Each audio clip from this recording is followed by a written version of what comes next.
sepulang dari liburan. Rumah dinas bener-bener kotor banget, bahkan sampai berbelatu. Hi my everything, ikutin aktivitas aku kembali setelah aku sampai di rumah. Jadi rumah dinas aku ini aku tinggalin sekitar 1 bulanan.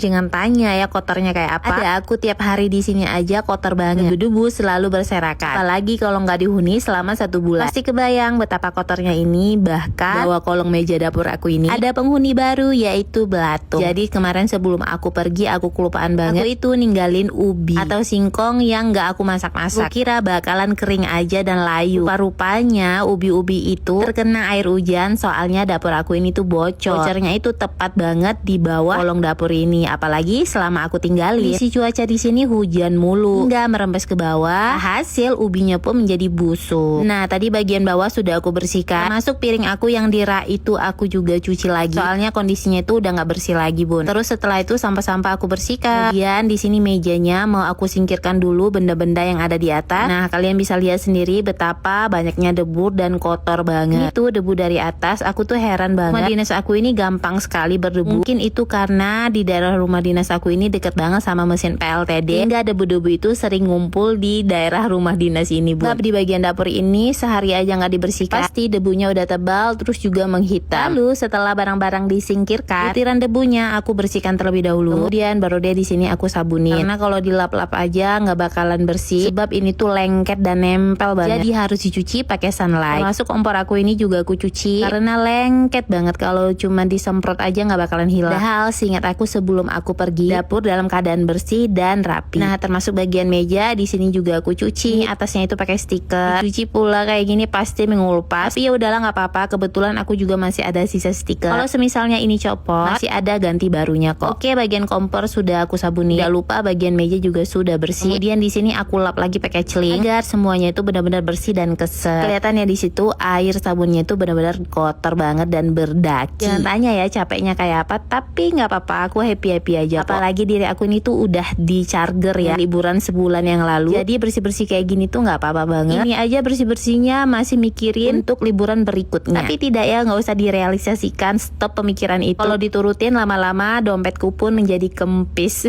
Oke, untuk bagian kompor, bagian meja juga sudah bersih. Tapi di sini masih ada yang mau dibersihkan, yaitu tempat-tempat garam aku, minyak goreng aku, kecap, saus dan lain-lain. Soalnya di situ juga nempel bun debunya. Kemudian setelah semuanya bersih, baru dia aku kembalikan ke tempatnya semula. Disusun serapi mungkin meskipun nggak ada rak ya, tapi setidaknya mereka disusun dengan rapi, jadi mata tuh enak ngelihatnya. Tuh aku selalu naruh barang-barang di dekat posisi bocor. Itu kalau misalnya hujan, buru-buru deh aku ambilin barang tersebut untuk aku singkirkan dari kebocoran. Aku kelupaan, ya bawang aku pasti basah. Nah ini dia yang aku bilang penghuni baru ya. Kenapa sih belatung itu suka sama kotor-kotor kayak gini? Tapi sebelum kita singkirkan makhluk hidup ini, aku mau sapu-sapu dulu karena debunya sangat-sangat banyak banget ya. Apalagi di sela-sela, di sudut-sudut seperti ini, debunya pada ngumpul di situ semua bun. Itu bukan debu lagi tapi pasir. Heran juga dari mana, karena mungkin itu lingkungan PLTD. Ya begitulah, cepet banget kotornya. Termasuk bagian bawah sini pun juga banyak sekali debunya. Aku sapu-sapu dulu sampai benar-benar bersih, kemudian nanti baru deh aku pel. Nah di rumah dinas aku ini juga banyak sekali semut. Dan semutnya itu nggak jahat ya, semut yang berwarna hitam. Tapi mereka itu suka banget makanin makanan aku. Jadi harus benar-benar disimpan, kalau tidak ya udah habis itu dikerumunin sama mereka. Oke, sampah-sampahnya sudah aku kumpulin. Kemudian tinggal dibuang di tong sampah. Untuk penghuni barunya aku semprotin pakai wipol. Saya ini tuh meninggoy dulu. Nah, aku tuh rada geli sedikit gitu ya bun sama belatungnya, sama hewan-hewan melata tuh aku rada takut. Dan pada akhirnya mereka sudah pada meninggoy. Maaf ya belatung, semoga engkau tenang di alam sana. Lalu setelah semuanya beres, kemudian aku lanjut lagi untuk ngepel. Terus cairan pel aku ternyata habis. Yaudah deh aku pakai wipol berserta sunlight. Meskipun gak ada cairan untuk ngepel, dengan racikan itu aja udah benar-benar bersih kok lantai ini. Lupa bagian bawah juga aku pel supaya benar-benar bersih dan wangi ya. Soalnya wipol itu ada kayak bau sereh-serehnya gitu gak sih? Kalau kecium sama kita tuh rasanya tuh seger gak sih? Akhirnya setelah beberapa jam aku bersih-bersih, ruangan dapur aku udah bersih kembali. Ini bisa digunakan untuk masak-masak. Ini masih ada kelanjutan, aku cuci piring dan cuci bajunya, tapi aku masukin di part berikutnya aja ya. Terima kasih sudah nonton sampai akhir. Tetap tersenyum meskipun gigimu berwarna kuning.